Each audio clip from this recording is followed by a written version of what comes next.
What's up, guys? Welcome back to a special Q&A edition of Skatepark Lessons, where I am going to answer the questions that you asked me in the comments section. Let's get to it. This question's from Isho Official. He asks, what are your fundamental warm-up injury prevention movements? What did you do when you are injured and can't skate to keep the spirits and connection up? And what is your key to fear suppression for those who struggle to just send it?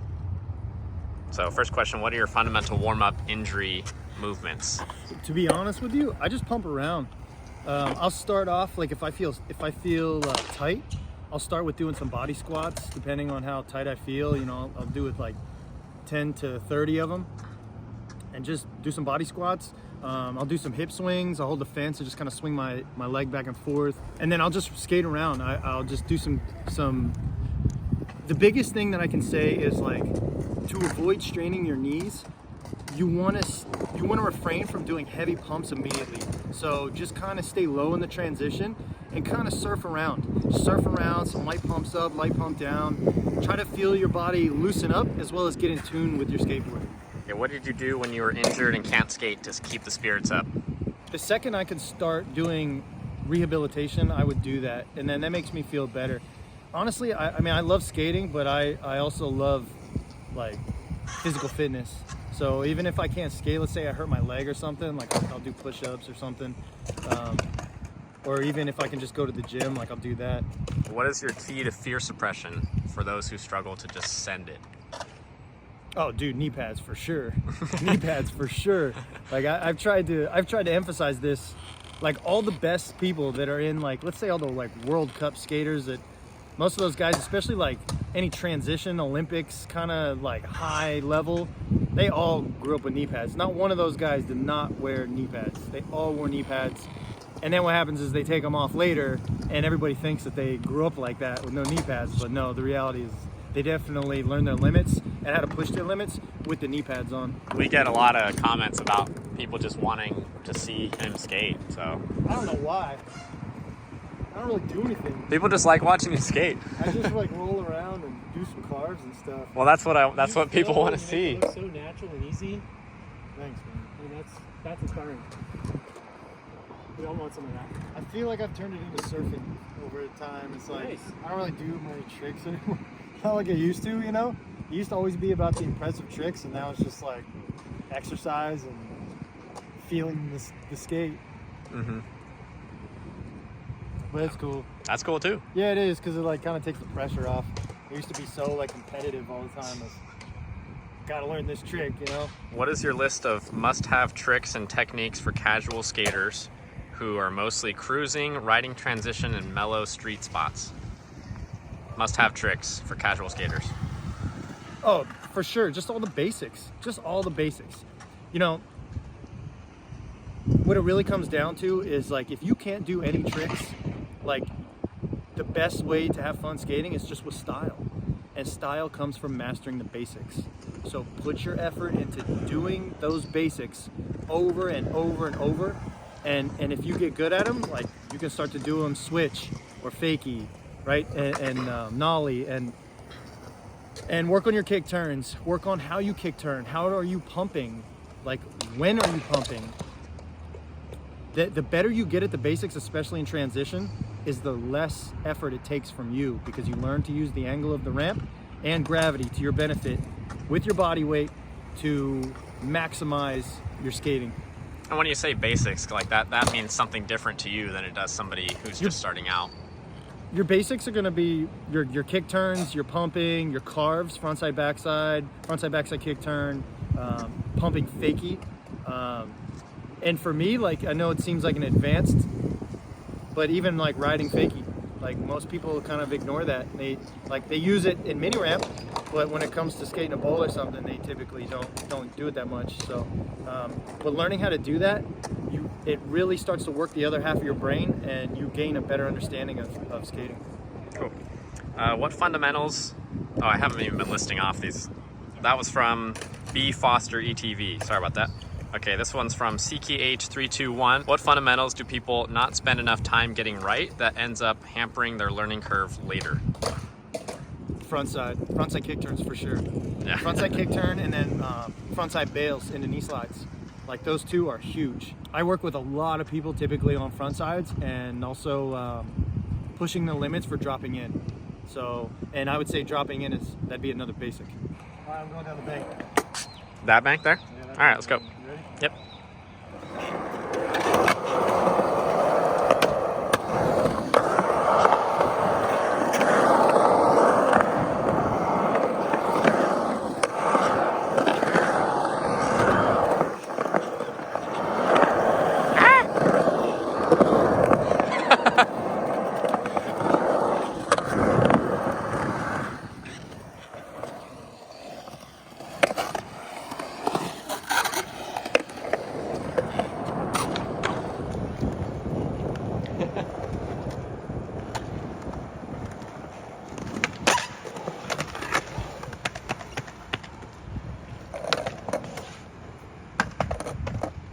I gave it my best shot.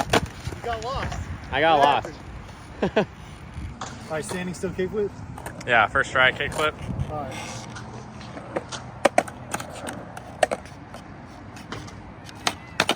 Woo! When's the last time you did a kickflip? Dude, don't ask. Don't Worry About Dat asks, who is your most talented student you've had throughout the years that went on to be successful with skateboarding? Oh, dude, there's like a list of them. One of the best guys. I mean, there's so many. You know what? That's so hard to answer because skating is so diverse, and some of these guys like really dove into street. Some of them are more techie. Some of them are really good at handrails, and other guys are really good at transition. And some of them are really talented, can just skate everything. Angel Ortega is one of those guys. Angel Ortega, he's a great friend, amazing skateboarder, and he can skate everything. It's the same with Jake Kotke. Jake's a beast, dude. He does like the craziest stuff on that Jake handrail right does, there. like, wild stuff, yeah.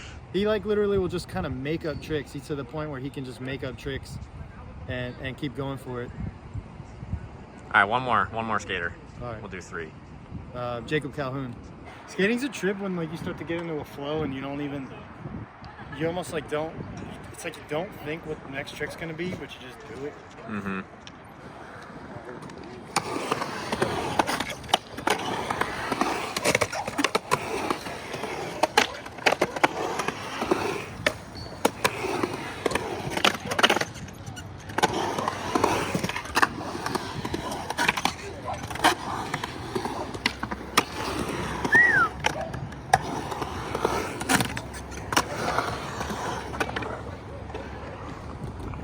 That was a nice fakie ollie. Lamambas 9390 asks, what are some keys to not get bummed out while skating? Like you can't land your trick and you're getting frustrated because you can't land your trick. Okay, that makes sense. Yeah, you just have to change it up. Like some people do get real serious because they thrive. There's certain personality types, and some are the ones who they thrive off of achievement, right? But honestly, try to just enjoy rolling around. Like the skating's gonna come and go, like, and as you get older, tricks are gonna fade away. But like just being able to enjoy the times that you can when you're skating around, especially with your friends, like soak that up, because that's what makes it awesome, right? Just especially sessions, you know, when you're skating around with your friends and just having fun and getting wild. Enjoy it. And if you really are one of those people who gets stuck on a certain trick and you're struggling with it, change it up. One of the biggest things I've learned over the years is the people who become the most successful are typically the ones who can stay happy while they're skating. The people who start to throw their skateboard around and break their skateboard all the time and throwing tantrums, they don't seem to do as well. So try to laugh it off, change it up, and come back to it later. Cool.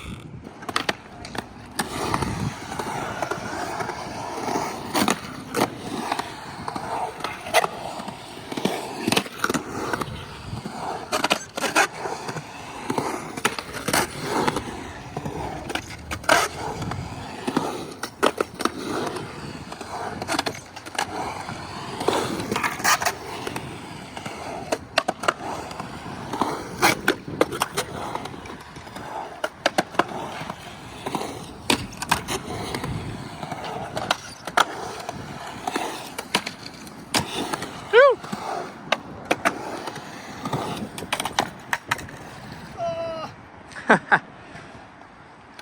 right, that was the warm-up. DeGarity asked, what is your take on the nollie nose grind over crook problem of there being no defined front side, back side over crook? Oh man, this guy knows how to heat up the debate, right?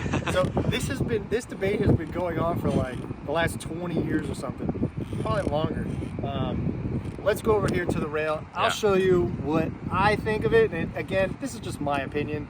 Honestly, it doesn't matter. Everybody has their opinion. I'll show you why. I'll show you mine and why, because you asked. So let's take the stroll over here. Okay. So to me, there's going to be your front side and back side crooked grind, right? So front side, for me, I'm goofy. Front side crook, back side crook. Now it depends on which side you get onto the rail, right?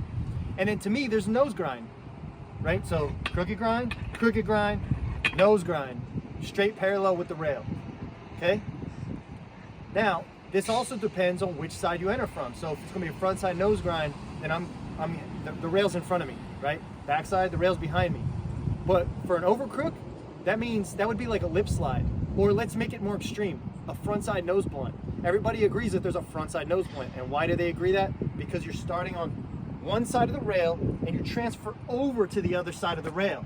So same with the over crook. If I go front side over crook, I'm gonna pop. I lock in to a backside crook, even though it's front side position. Make sense? All right, there you go.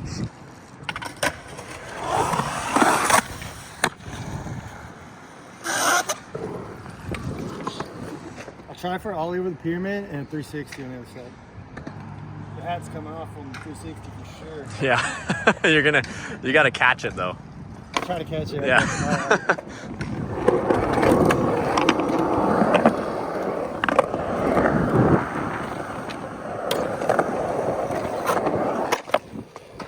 Millzilla, how long have you been skateboarding for? I think it's been around 27 years. 27 and a half years. Jeez. Too long.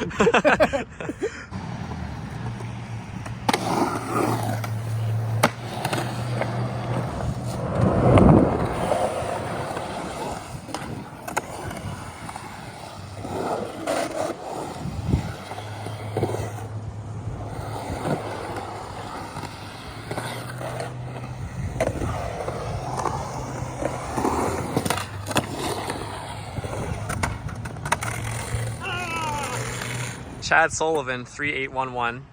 How do I keep my bigger spin under me?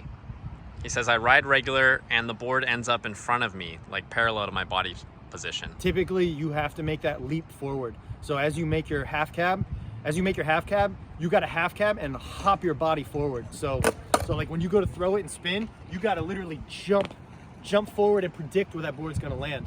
So make sure you're leaping forward and trying to catch it.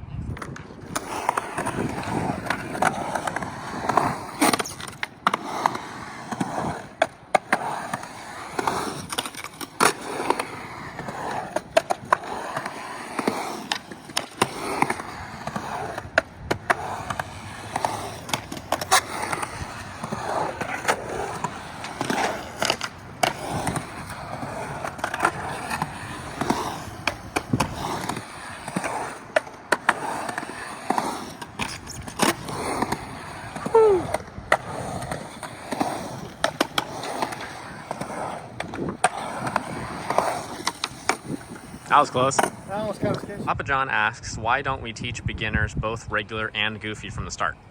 That is a great question, and let me remind you, first of all, how hard skating is right off the bat. But second of all, it's kind of the same thing as, like, most people aren't set out to be the X Games champion, like, right off the bat. Like, they don't even consider switch. That's like you picking up a pencil and writing your name with your right hand, like most people do, but then forcing yourself to learn to write with your left hand. Mm-hmm.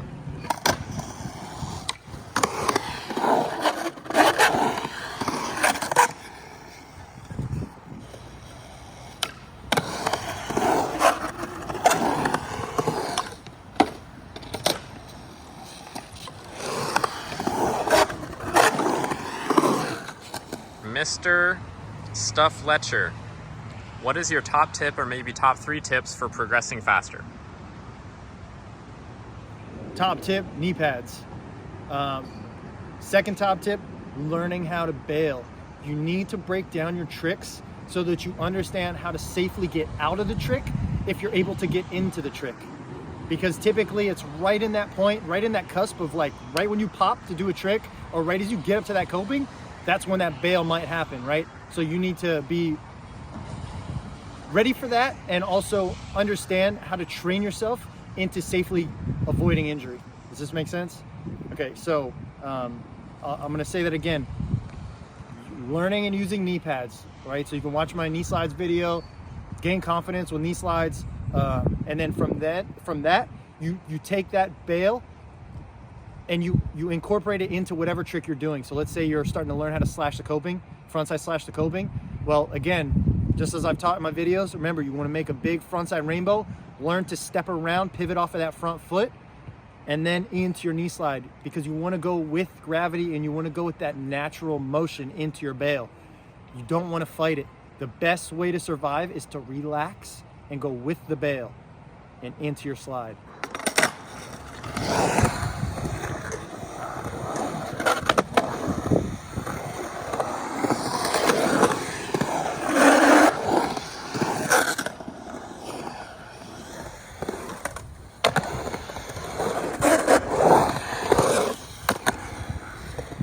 Tater Stool Box Skates asks, old school shape boards or popsicle sticks?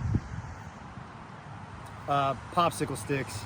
I mean, it's everybody picks whatever they want to ride, right? Like, kind of like cars and motorcycles, right? But ultimately, You want to show your board?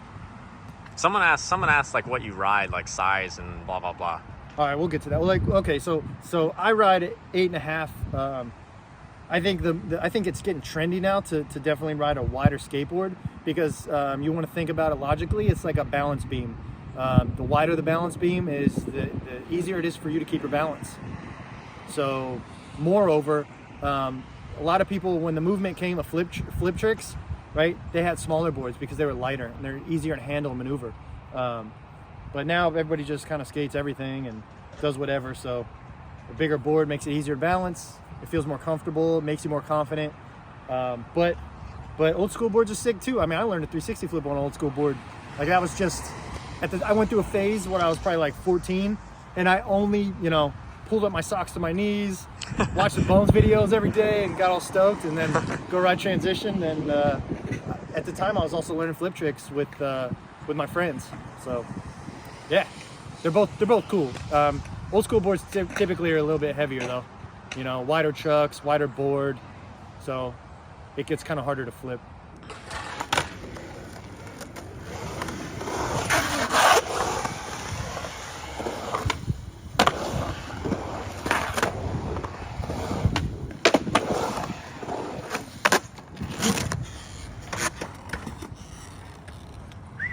Hey, I really want to thank all you guys for participating and asking questions. I hope my answers give you another view to look at and consider.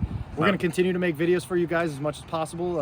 I did just graduate Fire Academy with high honors, so I want to thank everybody for encouraging and supporting me with that. And let me know what you guys think of this style of video in the comments below. We'll check it out, and then if you guys dig it, we'll try to make some more of these. Again, I'm here to help you guys, so help me help you. I want to give a special shout out and thank you to our current members that are helping support the channel. There are super cheap memberships. I don't know, what is it, $1 or $2 or something? It's like $1. Yeah. So again, it's just part to help keep this going. And moreover, we made shirts. So I know it took forever. I apologize for that. They're in the YouTube store. So our channel store, right? Yep. So just click the store button. Yep. And find what you like. We're gonna try to continue to make new, updated, cool designs, but for now it's kind of more just the basic stuff. And as always, thanks again for watching. I hope you guys enjoyed this video. Meet me back here for another one of your favorite skate park lessons.